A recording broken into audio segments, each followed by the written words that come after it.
doing select all from where this and that, we've abstracted away that SQL standard, but we're still passing arguments to to um, to our persistence layer, and I can imagine somebody can still find a way of using those argument params as a way to like attack your backend. And might not be just the backend. I see most script kiddies, if you're managing any server side, you'll notice most guys who are testing out your server side will send a normal URL, but then they'll plug in some other uh, some other you know, some other string that ends up becoming an executable in your environment. So if you don't want such things being passed via the endpoint that you have open, you write validators. So validators will ensure that one, the data that's coming in matches your business logic. So if somebody is registering, they don't pass in an empty username, empty password, empty ID, basically just an empty object for you to save. If somebody is sending you an email address, it's actually an email address. If somebody is sending you an ID, it actually conforms to your ID standard. Maybe you're only receiving UIDs, then if somebody sends 1, 2, 3, you don't process that because you expect a UID. So that enables you to create like an initial fence before you start processing the request. And so how you achieve that is through those APIs that are documented under that Jakarta API specification. And before we look at the code, maybe let's see if we can look at the specification and see and check out some of the things that it specifies. So we'll go to the Jakarta API, and what we are looking at is validation.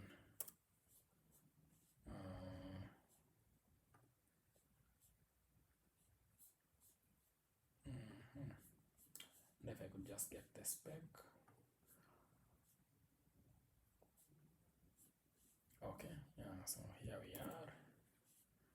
So Jakarta validation, let me just plug in the link. So yeah, if any of you guys want to check it out, you can just open it. So Jakarta validation provides an object level constraint declaration and validation facility for the Java developer, as well as constraint metadata repository and query API. So maybe one of the latest documented ones is 3.0. So let's see what that's about. So this should contain some of those validation methods. Let's get we can just get the HTML.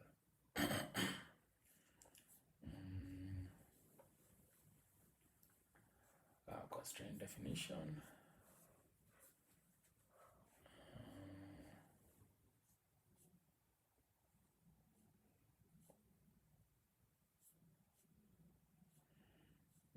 I was hoping to get some of those validators by annotations that we check them out. But of course, the document has to start from like how everything works before it gives you the interface level stuff. The interface here would be the annotations. So let's look at built-in constraints. So we have at null constraint. So at null basically allows you to ensure that the value that's being passed in is not null. Minimum, maximum. There are constraints like negative constraint. I'm guessing this ensures that the value has a negative. The annotation must be a strictly negative number. 0 is considered as an invalid value. You have things like not empty. The annotation element must not be null or nor empty. So if you want, somebody is passing you an email address and you want to like validate that email address actually is there and it's not an empty string, you can use that. Not empty, I think that's one that David used. And the annotated element must not be null or empty. So most of them are self-explanatory, especially the built-in ones. But of course, the spec also goes into details about how you can build your own validators. But yeah, that's some of it. I think there is some interesting one like future here. So future, the annotated element must be an instant or a date or time in the future. So if you don't want somebody to give you a date that's in the past, you can just use that annotation to do validation for that. So the way you use it is the same way David used them here. You just annotate the attribute. So this not empty is checking the name, and it checks whether the name is not empty. Yeah, so there's plenty of them, and of course the doc goes into a bit more details about how you can do some of the advanced things. But if you just want to use the built-in ones, these are the ones that are available for that. Of course, with the future one, you have the past, you have past or present, email. So this will do email validation for you. You don't have to write your own regex for validating emails. The string has to be a well-formed email address. Exact semantics of what makes up a valid email address are left to Jakarta bin validation providers. Like I told you, Jakarta defines the specification, then the provider will actually build in how all that stuff works. For them, they just provide the spec. So the provider in this case for RM could be like Spring Data JPA. If you're not using Spring Data JPA, maybe you're using something like Hibernate. For the web stuff, a provider could be Spring MVC. It could be some other provider that you're using. Okay, so that's what you see being included here. And since okay, maybe before I request David to tell us a bit about the code. There's this message part, and the message, I think the best way to represent it would be error message, because basically what this does is if you want to like return a message to the client when the request fails, maybe when the name is blank, the message you pass in here is what can be returned to the client, and the client, if it's the developer trying to validate it, or you want to display an error message on the client, you can actually display the message that's specified there. I had a sound. Is that somebody? Maybe somebody raised their hand. Oh yeah. David raised their hand. Okay. David, tell us about this.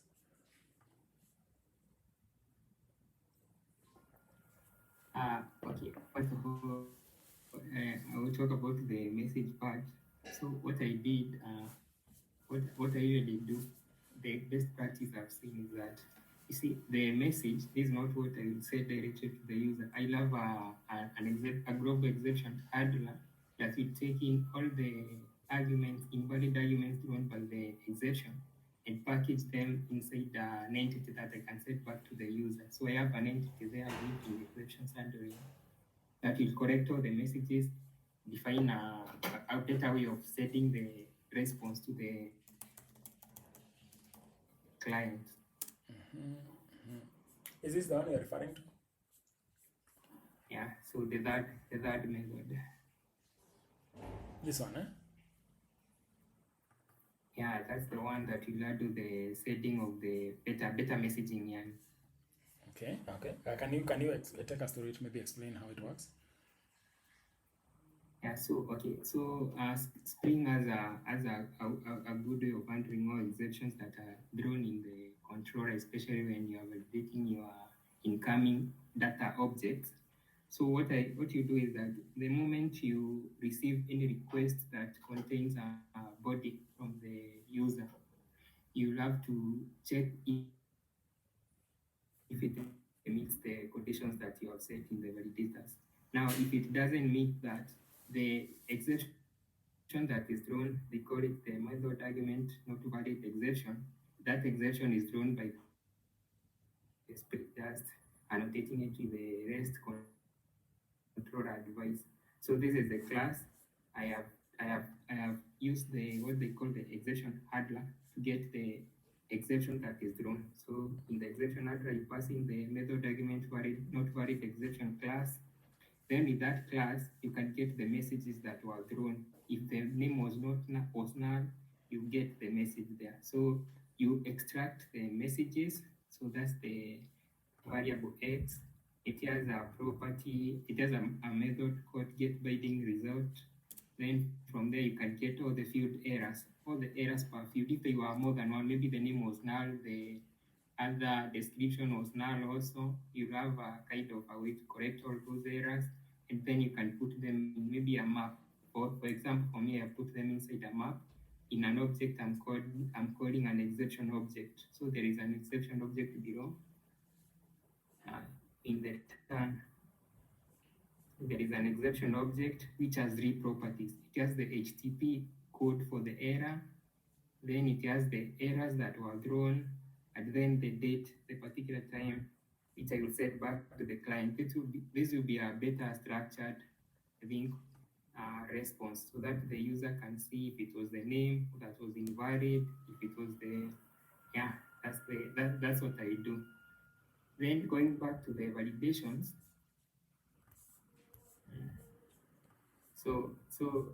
I have two are from they are already built in. Then I built one, I built another for the valid status, because I was expecting a status to have three particular values. It can be either alive, it can be dead or unknown. So how do I facilitate? How do I make sure that that's the value I get for the status? So we have created a customized validator. So it's implemented by constraint, validated by validate status class. There is a class called validate status class up there in the constraint. They are not there. Yeah, that's the one. So this is the class. So it implements what Sam was talking about, the constraint validator. So you pass in the annotation that you are passing in, then the string that you want to test, if it is the name, alive, dead, or whatever. So there is those two methods you have to override, and you get your status. So this is just making sure it's alive, dead, or unknown. So those were the validators that I thought about. Yeah. I hope that was clear. If it was not clear, some will explain. Yeah, I think it's very clear. You've explained really well. But I'm really happy because there's some other concepts that you've used that I've normally not have used before, like creating the custom validator. I just knew the spec allowed you to do that, but I refrained from writing my own validators. But I mean, especially the use case that we have for it, because in this case we're able to validate this particular status, like alive, dead, or unknown, which would not fall under standard validation. Like, okay, we are not checking whether it's empty. I mean, we are not just checking whether it's empty. We are not just checking whether it's a string. We are not just checking whether it's not blank or something like that. We're actually checking for it to match a particular string type. And I think it's really nice that you wrote a validator for that. I've gotten some ideas here. I think I'll be improving my backend, some of my backend based on this. But yeah, thank you for the explanation. But I think maybe I can add in a bit more explanation to this. So we were able to look at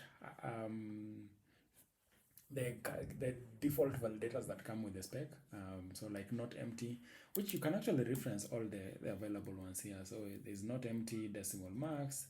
The feature one that we saw in the spec, you can see it's right there, feature or present, and not blank, not null, past or present. Basically all of them are available to you. But what David went ahead and did was write a custom one to check the character status. And the character status for us, we have whether they are alive or dead. And we're able to validate that. So if somebody doesn't send us an SQL string as the request arguments for characters, for maybe pulling a character, maybe you want to pull all characters that are alive. So somebody would either send us alive or dead. If they send us some weird string as part of the query parameters for that request, we'll be able to like flag it using the validator.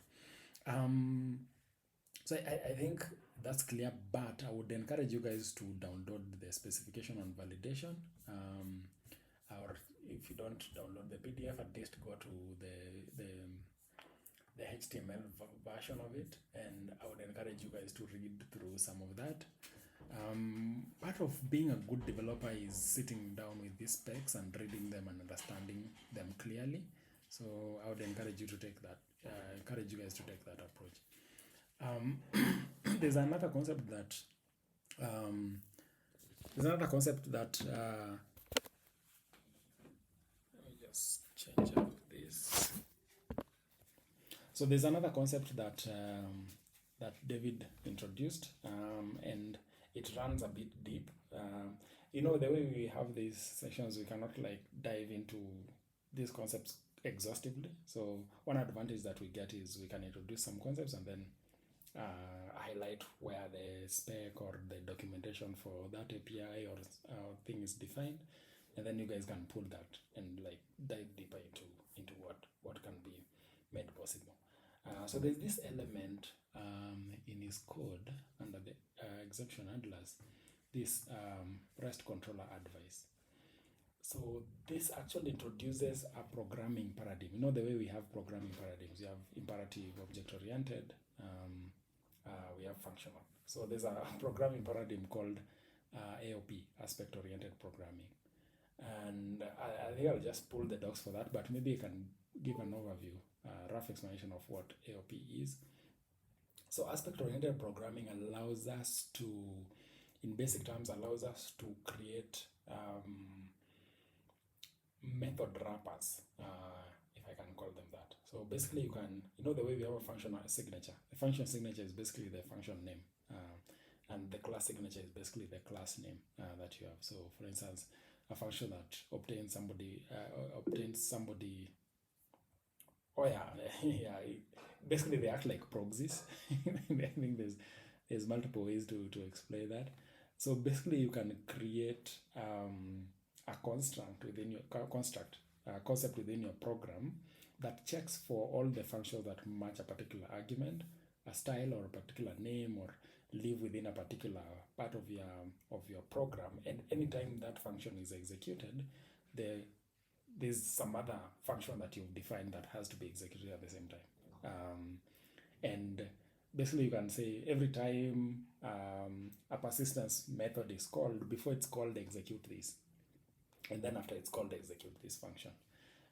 So one use for those proxy methods, like David has called them, is for logging. So let's say you want to log every time a function is called in your program, or every time an API endpoint is called. So you have two approaches. So one, you can go and add a log statement in every single function that you have in your code, or you can create one function and tell it for every function that matches this requirement. Anytime it's called or it's executed, log that function and log the arguments that are passed in. So it allows you to do some really interesting programming things. Like in this case, we're using it to capture errors. So when somebody sends a request, regardless of the API endpoint, we're able to do I execute the validators and then able to do that check and then customize the response like David did. So like installation, let me just pull the docs for that. So I'll first of all look at AOP. So AOP is again a specification. There's two implementations. There's one that David is actually using, and then there's another one that lives as its own project. So I think let's look at AOP first, and then we look at the spec implementations, and maybe we can go down to the one that we are using here. Otherwise, this is this brings in that concept. Maybe before I go to it, David, do you have like an explanation of your own that you do explain to somebody if they got you off guard and wanted you to explain what AOP is? What would you tell them? Okay, I can try since I don't have much experience with this stuff with Java. Yeah.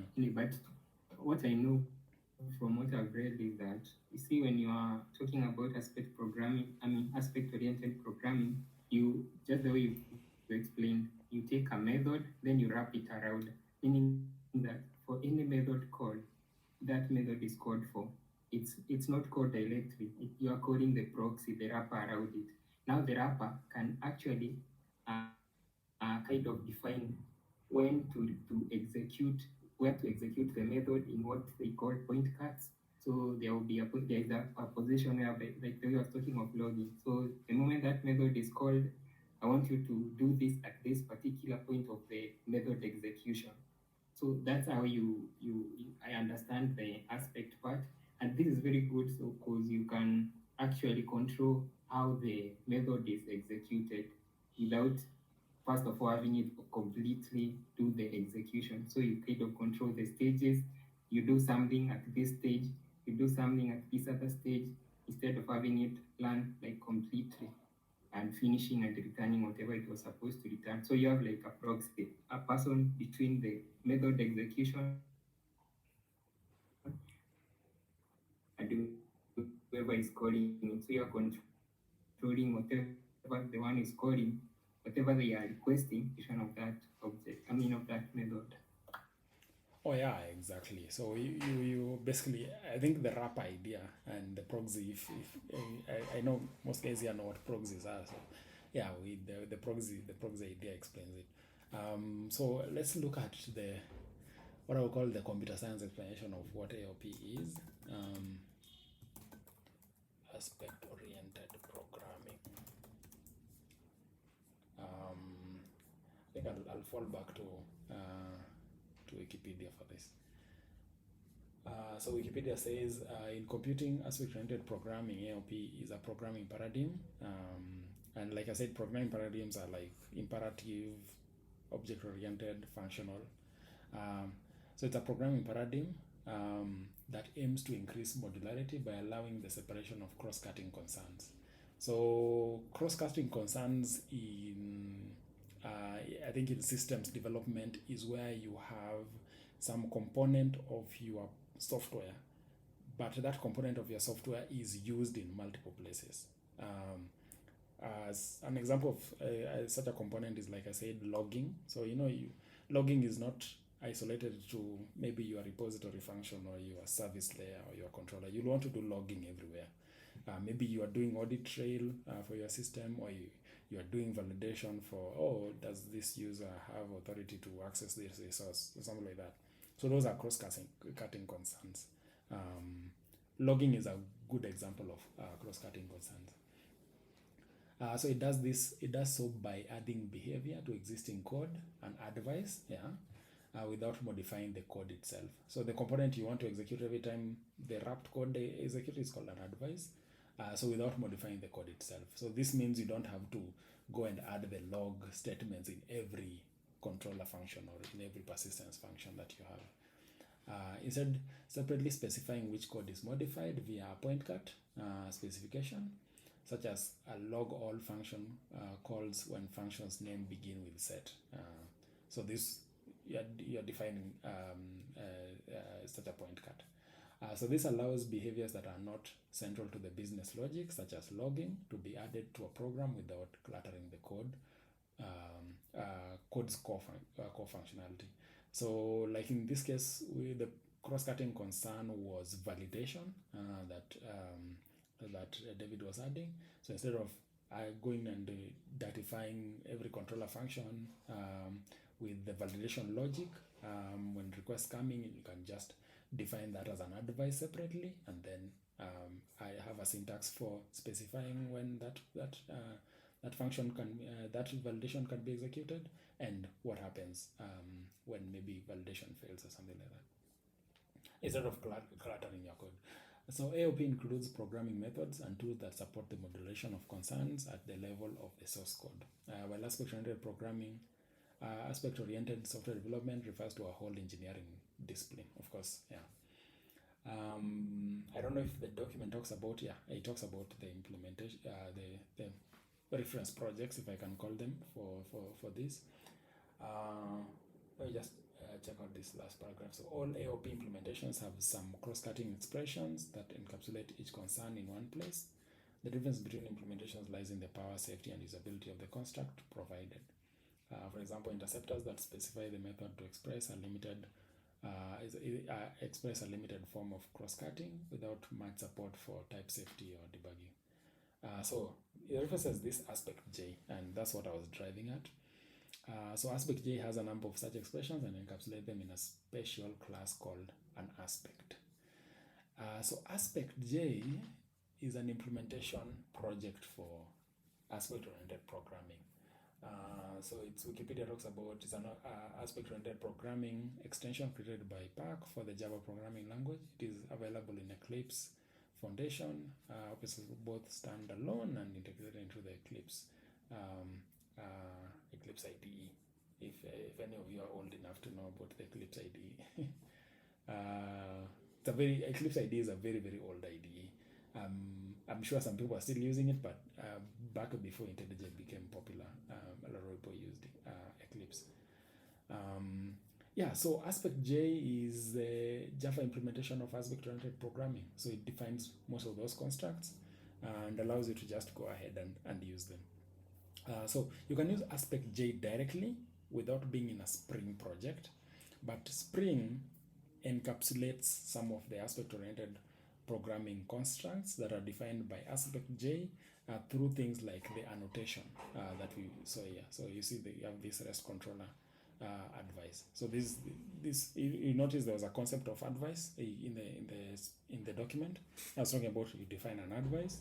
So Spring provides these annotations, which basically are available implementation for plugging in your aspect-oriented programming. I think even exemption handler now allows you to define a point cut, like at which point do you call this advice.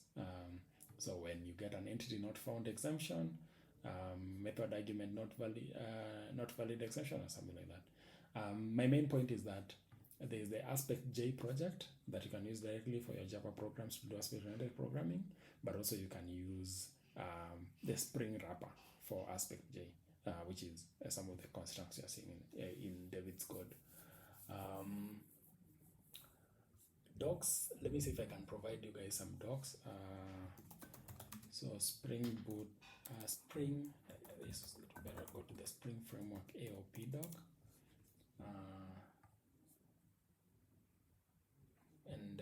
This has some plenty of information on how to do AOP. I think we can even find some of those annotations. Spring AOP APIs, point cut API in Spring. So you can actually define your own point cut, but there's some point cut constructs that are already defined by Spring Boot that you can use, like the one we saw, like the controller advice, exemption handler, and the rest. But basically, this will go into a lot more detail in like how you're able to achieve that.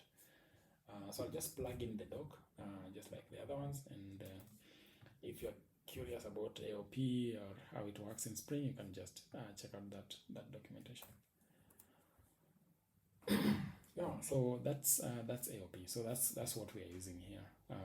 In case you get like curious about how this code works, you can look at some of those docs and you'll get an explanation of what goes on. Okay, so we were at persistence layer, we went to service layer. So there's a few things, a few additional things in the service layer. Let me see what we can be able to look at for now. So we want this save character method. So we get the character DTO, and then using the character DTO, we are calling the repository. So the way we are plugging in the repositories using dependency injection, or what we call in Spring IOC, inversion of control. So you'll notice we are not doing a new character repository anyway. So the initialization repository. So the actual initialization of this character repository is done by Spring. It's done for us through the Spring IOC container. So it will create a character repository and make it available for us. So you don't have to initialize your own. When we started off, we talked about the Spring IOC container. Just imagine it as a box that has the utility functions or the classes that we want to use for persistence, error handling, repository, even the service layer. And instead of us creating a new instance on our own every time we want to use it, Spring maintains an instance for us. It maintains one copy of that object that we can all request. Using a concept that I think we are familiar with, which is stereotyping. Singletons. So singleton objects maintain a single instance during the runtime of the application. So Spring is able to maintain a character repository for us, so we don't have to initialize our own. So what David is doing here is something called constructor injection. there's a few ways you can inject these objects into your program now to use the objects that are being managed by Spring. You can do constructor injection, or you can do annotation based injection. There is XML type injection that's used by the core Spring project, not Spring Boot. I don't know if anybody would use XML for like a Spring Boot project, but I'm sure there's some Spring projects that use XML instead of annotations. So the way it works is, of course, we ended up using a project Lombok annotation here, required arguments constructor. So this hides the constructor that we actually using. So for the sake of explanation, maybe I'll remove that so that we unhide the constructor. And basically how the constructor would look is we would have public character management service, and we say character repository is equals to that, and then you could go ahead and say character repository is equals to character repository. So with this, we'll be able to achieve what is called constructor injection, this one. So with constructor injection, anytime this character management service is being initialized, remember it's being initialized by Spring, not us. We are telling Spring, please plug in character repository. And since character repository is also an instance that's managed, it's also a bean, they usually call beans, but basically it's an instance that's also managed by Spring. Spring will be able to create a new instance and plug it in to the character management service for us to use. So that's one way of injecting it. Of course, this constructor was just hidden away by this annotation. If you don't want to do constructor injection, you can do annotation-based injection. And the way you do that, we'll remove this final keyword, and then we'll just add this at autowired. So this will inject an instance of character repository the same way we would have done it using the constructor injection. Maybe if I can just glimpse at the docs for at autowired, although we already looked at it. So marks a constructor, field, or set a method, or config method as to be autowired by Spring's dependency injection facilities. This alternative to the JSR at inject, which we are more familiar with, annotation, adding required versus optional semantics. So basically, it's at inject with a different name. So you have the option of doing this or using constructor injection. Most Java developers prefer constructor injection over using autowired, because annotations create an additional layer of complexity on the code and creates an additional noise to your code. But the constructor injection is a bit more cleaner, because you're not adding any data injection. Because if you're using autowired, you'd have to have autowired on top of every variable that you're plugging into that code. And if you want to end up with more clean code, I think this would seem better, because it feels more natural. You don't have at autowired everywhere. So let me just go back to that service class. Okay, so it was already there. So we are using the character repository that we've just injected to call this exist by name. So remember exist by name, that does a count based on the name that's passed in, and it's able to tell us whether that the character with such a name exists. Of course, it returns Boolean if it exists. If it doesn't exist, David is throwing an entity exists exemption, and that will be picked up by our validators. Global exemption handler. So entity not, I think throw that entity not found exemption. So that will pick up and create this response entity, and that will change it. Will send back the error to the client with the details that's defined there. If it exists, then we can create a new instance of show character. I would adopt some of the Java 11 type syntax, the var keyword.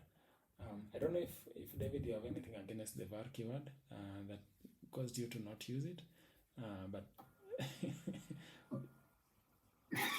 do you have anything against it? I have nothing against, but I don't have anything against the var keyword, but sometimes I prefer to use the word, so that whenever I'm reading it, it's easier to understand without having to infer from the return value of whatever I'm defining. Okay. Okay, cool. I thought some Java developers don't like it because it looks like JavaScript. But anyway, it's cool. So anyway, since I don't want to modify this code, remember we are working on like a separate branch. So we create a new instance of show character, and then we pass in values that we got from the DTO. Remember, the client is giving us data in form of the DTO, not the actual show character. So we construct the entity, and then we tell the repository to save. One thing you'll notice on the repository class is this save function doesn't exist. Instead, it's provided by the framework, so we don't have to define our own save method. Yeah, so we don't have to define our own save method for that particular function.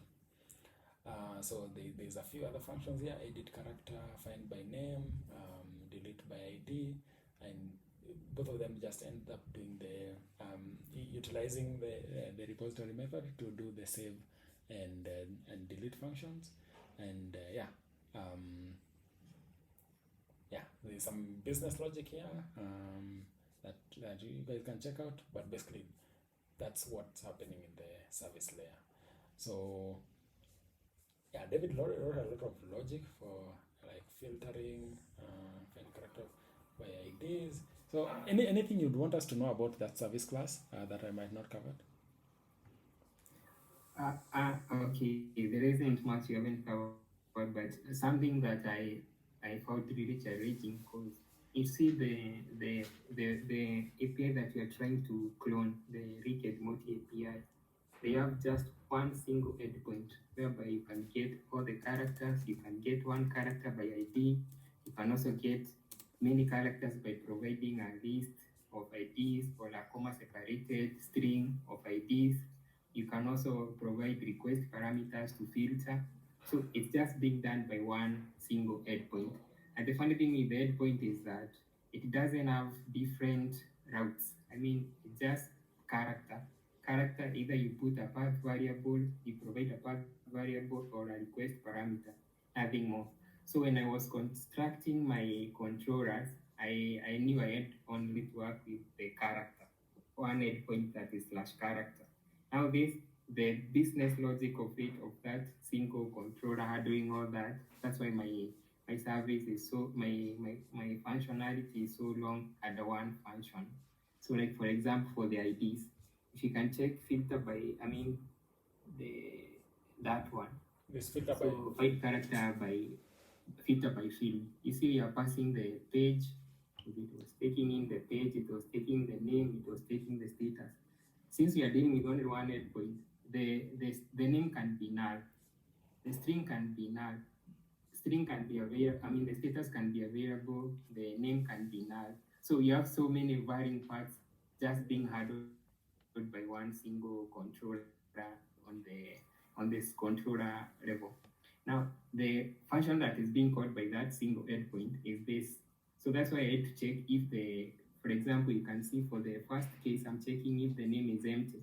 If it's not empty, and the status is not empty, it means that the name and the status were provided when calling this endpoint.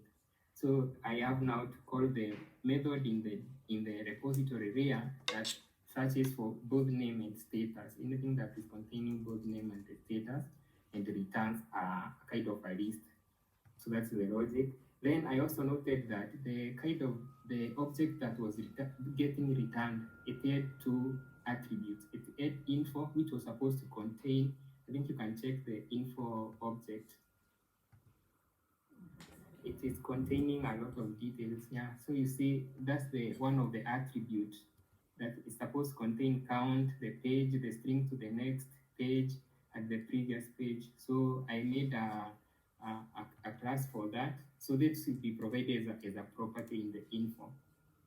Then I also needed to provide the results. Now this is the list of all the characters that were you wanted from the endpoint. So that's how I attached both. So I return a character DTO, which is supposed to contain info and a list of results. So that's what's happening there. So this is what I'm returning when I receive a call from the endpoint and filter by two names. If it's one name, I check if it's just one name. So like in that case, you see the second case we are having a name is empty but status is there. So I'll just check for the characters with that status, then return the same object or characters DTO. Then the third scenario is where the status is empty, name is not empty. So I do the same case. Then the final case is where all of them are empty. And if they are empty, it means that the only thing that was passed in is the page. And that is why I do that logic over there and return. So that was just dealing with the filtering. Remember, it's still the slash character, which is supposed to receive request parameters of either the name or the status. Then the final one is supposed to just, when you hit the character without adding anything, no variable, no request parameter, you just return. I think that was the easier one. You just return all the characters available in the database. Yeah, then you also had another one that was supposed to say IDs, not a request parameter, but a path variable. So there is a list of IDs. I think it's the third one. So the third method, yeah. Yeah, that one. Line, yeah, that's the one. That's the one. So this one, you are receiving a list of IDs as a path variable. It could be a string of comma-separated values, or it could be a list with the values of the IDs. So you have to, that's why I'm checking if it is the list. Then it means that I have to kind of deconstruct the list that gets the IDs as values as long. I have to pass them to along, since the ID type is long. That's what I did. That's the logic that's happening there. So I split the string at the comma. Then if it doesn't have the brackets, it means that it was just a string of comma-separated IDs. I do the necessary, and then passing to the FIDO by ID. Then if that one doesn't happen, it means that I did not receive any path variables, meaning that I received just one path variable. Maybe ID1, ID2, ID3, there was no comma, there was no brackets, meaning that it's just one character. So I have to return a character. Now, a thing to note is the return value of this function is an object. I did not I did not specify cause. I expected it to be a list if it is a list of IDs, but if it's just a single ID, I am supposed to send just a character. So that was my logic. I think you guys can look at it. If I miss something, maybe you can point it out whenever you look at it.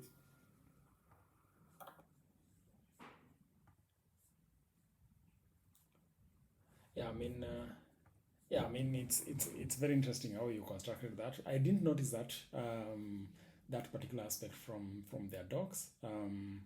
I guess you have helped greatly because I can't imagine live coding this. It would have been hellish trying to put together that logic. But although we are like trying to create our own copy of that particular API, we don't have to be completely constrained to how they design theirs. So maybe for the other endpoints, for other data models, maybe you can try and improve the nature of the API, maybe increase the number of endpoints or return DTOs as much as we can, and instead of using request arguments, we just provide some other endpoints for the clients to hit. But this is really impressive. You did really amazing on this. Like I said, I could not have live coded this because it takes a lot of like thinking about how the API will work and how you're going to deconstruct some of these things. Yeah, so when I was doing the code review, I noticed this. I noticed you are receiving the request params on the endpoints, which of course will come to these endpoints and discuss them in a bit more detail. And then I realized if you're doing this, then you're not telling the client, give me this payload structure and I'll process it for you. You're more like, okay, this is the endpoint, passing your request arguments, and those request arguments can be anything. But it's also good that you have validator, so somebody cannot like abuse those request tags. I think I'd invite anybody who like join the space. The code, of course, the code is public. To go ahead and look at the code. Maybe a challenge that I can put out there is if maybe you want to play around with this, you can take one of the other resources like the episodes. Of course, this covers characters, but the other DTOs resources, if I can call them that, that we need to write APIs endpoints for. So we covered character, I think, location, episode. If you guys can just pick one of them and construct it, do a pull request, I think it will be interesting to see what you come up with. You can use what David has done as a template to like what you end up building up. Yeah, there's a lot of constructs and ideas that are inside David's code that we need to deconstruct in detail, like some of those functional programming construct. You'll see use a split iterator, like take a string, then split it based on this attribute, or the replace thing we did when we did the strings playground back in episode 6, episode 5. There's that split iterator that is used to like take a string and then split it into a list. I think we'll check it out when we do maybe an episode on functional programming. So I think we've fallen into the trap of having this thing run up to midnight. So maybe we can change it so that we restrict ourselves to latest 11. Ideally, we should go to like up to 10:30. 10 would be a bit more restrictive, but would be ideal, but 10:30 would be good. So although it's really, really nice and we are doing really good and we're making really good progress, I'd like us to take a pause on this particular episode until next Friday, where we'll pick up from the service layer, then we'll go to the API endpoints, and also look at the way the tests for the service layer and the API endpoints were written. There's some ideas that we need to deconstruct there. Then of course maybe we might end up writing some code or reviewing some of the code written by you guys. So if it's okay, I think I can close today's episode there, but I'll leave some room to receive any comments, questions that you guys might have before we call it a day. And before I do that, regarding Saturday, I'm really trying hard to fix time for Saturday because of course my own schedule with other things. But I'm still trying to look for a way to fit in some time there so that we can plug in some Saturday session. But for now, I think we'll use the Friday sessions to move things forward, and then we see how it goes.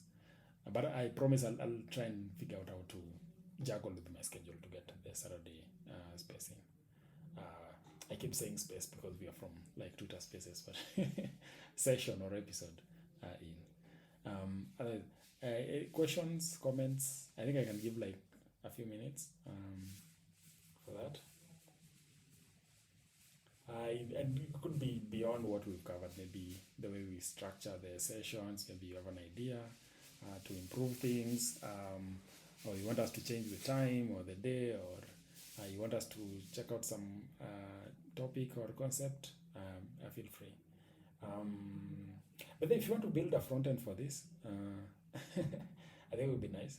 But I guess we'll need to like deploy first so that you have the endpoints to play around with. But maybe we'll build like some client with that. Okay, I'm seeing a question from Titus. Titus is saying, it's been an absolute pleasure to join you for the first time. Looking forward to contribute and network. Awesome. You're welcome, Titus, to contribute. Check out the GitHub project. Let me plug it in here. We welcome documentation as well. There's a lot of things that we've done on the code that can use documentation. So if you can take time and improve our README, add some documentation to it, I think it will be really nice. Otherwise, contributions are welcome. And contributions can be in a lot of ways. So you can document the code or what we are trying to do. You can review some of these pull requests. Like I invited you guys to review David's pull request. You can contribute your own code. You can contribute diagrams. There's plenty of stuff I think that you can contribute. So that we start building this community pole, and hopefully get it to where we need to be. So again, Titus, thank you for joining. For now, contribution is open for that OldGuard repository. Feel free to PR or help in code review. I think that would be good. Any other question or comment before we Octavia, okay. Yeah, Octavia, you can go ahead. Yeah, thanks so much for this session. Personally, I come from a front end background, but then I've been playing with a back end. Started off with Java. I found some concepts really daunting, so I decided let me test out Nest.js and maybe other backend frameworks. And at least what I found is it's nice how the concepts are easily relatable. Like for instance, right now I'm hearing about DTOs and validators, annotations. Before, when starting, they seemed like such big concepts, and I wasn't really able to grasp it all. So I think I really like how we are geeking out over over languages, and it seems like it's gaining some sort of familiarity. So I really enjoyed today's session. Thanks. Awesome. Thank you so much, Octavian. Yeah, that was the goal. I think when we started out, our inspiration was we some of us enjoy this quote unquote programming, a different approach to like programming, in that you go into those not very popular, not very exciting concepts that, for us as geeks, it's like super exciting, and be able to dive into them. Because, you look at what's happening in the online community. Guys are talking AI, ML, or what OpenAI did. And, for our day to day, I don't really care that much about what OpenAI did, because I'm not writing transformers, I'm not building language models. So, and that has really taken up the space in the online developer community. So if you can have our own space to like discuss these day-to-day things that we have to deal with in building APIs, building mobile platforms, building web platforms, building actual software, I think it's a good platform to have, and I'm glad that we are achieving that goal, and also making it fun in the process, because I was expecting that it would end up being really boring. In fact, I advertised it as being boring, but being that we've been able to make it fun, I think is really nice. So thank you for joining, Octavian. I hope we see you on Friday when we do the next next episode. And feel free to contribute topics that you would want us to cover, even in front end. If you want us to cover some front end idea, write some JavaScript. The reason why we didn't call it Java, or we didn't call it Python or whatever, is because we want to cover everything that we can. So we are not limited. So if you want to do some JavaScript, if you want to play around some of those JavaScript frameworks, that's open. So that the Java one kind of picked up from some of our previous episodes, and we've been going with that. Otherwise, thank you for joining. I hope you join us again on Friday. So David, go ahead. Yeah. So, hi everyone. So, this is my first time here, and I'm really happy. You see, I started following you a while back. Personally, I started running Java route May this year. So, one of your tweets kind of got me in that direction. So, that's why I've been following you all through. And it's really good to have people who are like-minded. You see, when you're starting to write any code, I can tell you for free, things like Java and Bucket, they are not the first things that you get exposed to. It's not so popular in the community. It's just about React and making things that can be seen, like UI, the everything. So having a community that where people are building this bucket stuff and getting on at the it's so comforting in some way. Yeah, so you really encourage me. I follow you for the things you post, even some I don't understand, but still go on and read and kind of get it. Yeah, get the feeling. So anyway, I'm happy to meet you guys, and I hope this journey can be better with you. I'll be here all the time now. I found something really good. Thank you so much. Thank you so much, David. Yeah, I mean, that was the idea, and I'm kind of glad that we've been able to create that space, because even if you go to if you go to even the front end, the client technology like mobile or front end, the really important things are not things that people see. And there's that unfortunate thing that the existing online community is focusing mostly on things that people can see, like React, but even I can imagine, even when you're doing web front end, when you're doing the really important things, it will be stuff that people don't see, like how you, if you are, for instance, mobile. I do a lot of mobile, and in iOS, dealing with things like AV Foundation that allow you to maybe do camera access, work with sensors, location tracking, those really core components that people don't really see on the front end, like the buttons and the UI elements that we put together. Those end up being the most important things, because the front end is not very useful if it's not providing some advanced technology that's being provided by the back end. Whether this back end is like a whole server-side back end or just the back end of the actual client, I have a feeling that in software development and engineering in general, the most important things are the things that people don't see. Users don't see, customers don't see, the online developer community doesn't see. They'll probably just see the output of it. And I'm glad that we can create an environment where we can just discuss those things that other people might consider, quote unquote, boring to look at. So yeah, I'm also happy to have you guys, and this has been a dream of mine, and I hope we are able to push it through. Every episode I emerge being like a better developer. I learn a lot of things from you guys, and I'm able to share what I know, which is really, really nice, and allows me to also see areas where I need to like dive in and get a better understanding. Remember with your code, the way you did the custom validator, and I was telling you I've never done a custom validator, and I think my backend really needs that. So that's an example of I'll live here and interrogate some of the APIs that I have, and figure out how to make them more secure and more robust, just by the session and being that you're able to contribute code. So yeah, I mean, this is nice, and I hope we're able to keep up. When you're starting out, it's easy, like I always say, but keeping up and being consistent, that's the hard part. So if you're able to keep up and be consistent, I think that's where we get our win. And by the time we are done, guys who come to OldGuard will be much better developers than somebody who's just chilling on this Friday night. No offense to anybody chilling on Friday night, but yeah, I think it's a good opportunity. So is there any other comment or question? So a foresight. So next Friday I will be post Christmas. So it's good we are not like coinciding with the actual Christmas. But next Friday we'll dive deeper into the controllers, the service and the controller. And then when we are done with the whole layer, the plan will be just have the community build up the whole API.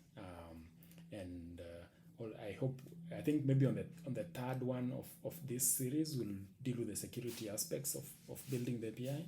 So when we've done from persistence, service, the controllers, rather the actual APIs, and we do some security, then we just have the community build up all the other things, all the other components that are required.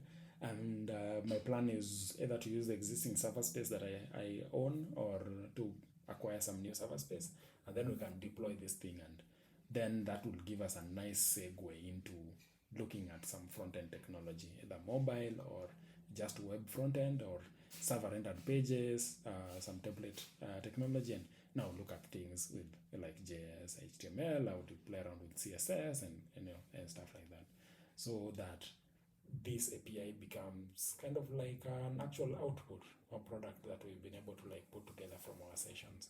And having an actual thing from our sessions, I think, will be testament to the fact that we are actually delving into core ideas and concepts. And of course, we won't stop there. We'll build all sorts of things and look at all sorts of other APIs and languages and concepts. So I think, okay. So I think there's no other question. I'm seeing it's already 11. So I'll let you guys continue enjoying your Christmas holiday. And you're still coding like me. Let me allow you to go back to your IDE and punch in some more code. Otherwise, Monday is Christmas. So Merry Christmas to you guys, and happy holidays. See you again next Friday, and thank you for joining. Settings, Mudhoni Joki, amen. Thank you for joining. Titus, David, thank you for joining and for contribution. Moses, Samuel, Kahia, Peterson, thank you for joining, and Octavian, and even the guys who could not stay with us until 23. I think it was nice that they joined. Okay, bye guys. Have a wonderful night. The code will be available. I'll merge the code. Leave your review if you need to. But thank you guys. Thank you guys for joining.